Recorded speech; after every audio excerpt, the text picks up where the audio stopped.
ኃያል አንተ ኃያል ደጉ መልአክ ገብርኤል ኦሞራቴ ቅዱስ ገብርኤል ቤተ ክርስቲያን ኬንያ ጠረፍ ከአዲስ አበባ አርባ ምንጭ ደርሰው ቅዱስ ገብርኤል ቤተ ክርስቲያንን ተሳልመው ጉዞ ይቀጥላሉ።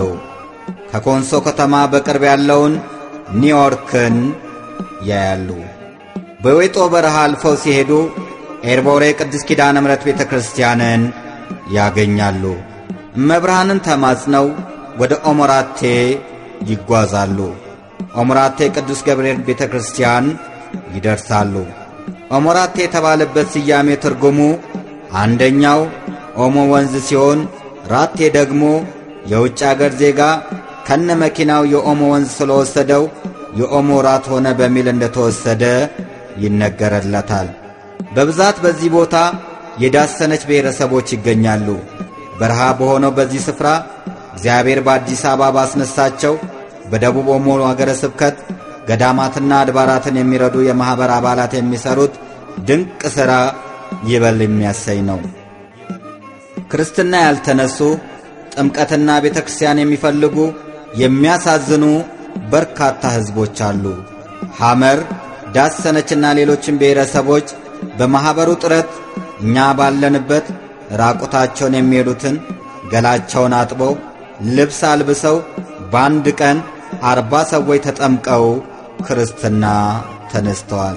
በዱራ ሜዳ ላይ ገብርኤል ከኦሞራቴ ገብርኤል አጠገብ ያለውን ኦሞ ወንዝን ከተቻለ መኪናው እዚህ የብረት ተሽከርካሪ ላይ ሰዎች ደግሞ መኪና ውስጥ ሆነው ይሻገራሉ።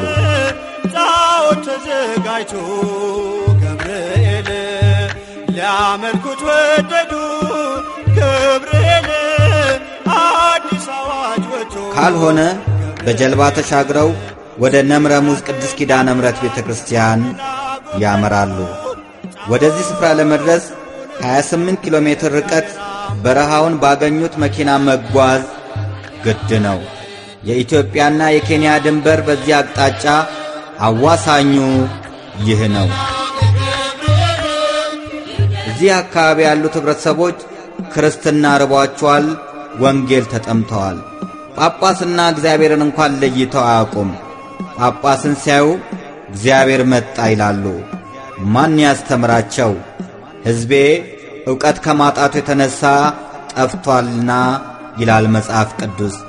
በከተማው የበዛው አገልጋይ ወደዚህ ቢያተኩር፣ በቋንቋቸው ቢማሩ፣ መንፈሳዊ ጉዞ ወደ ሰሜን ብቻ ሳይሆን ወደዚህ ስፍራ ቢሆን፣ ልማት ቢኖር በርካታ ሰዎችን እናተርፋለን።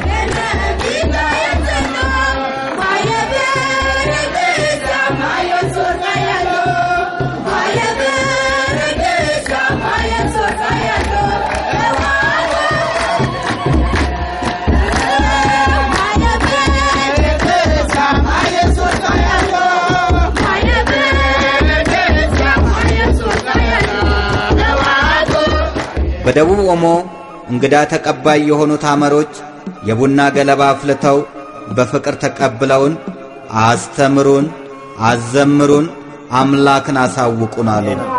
ይም ከላም ወልኩን እንከን ወስከን ሸደድ ወዲኮን ነሽዲኒ ወዲኮን ትዲኒ ባበርኒ አይናልኪ ኒ ወደር ወና ፈየኩት ቃልና አንተ ማይዝ ወና ባክኝ ወዲቲድ አስገራሚ ባህል የተለያዩ ብሔር ብሔረሰቦችና ትንግርታዊ መልክዓ ምድሮችን ሲመለከቱ ለካስ ኢትዮጵያን አላውቃትም ነበር ይህም አለ ይላሉ።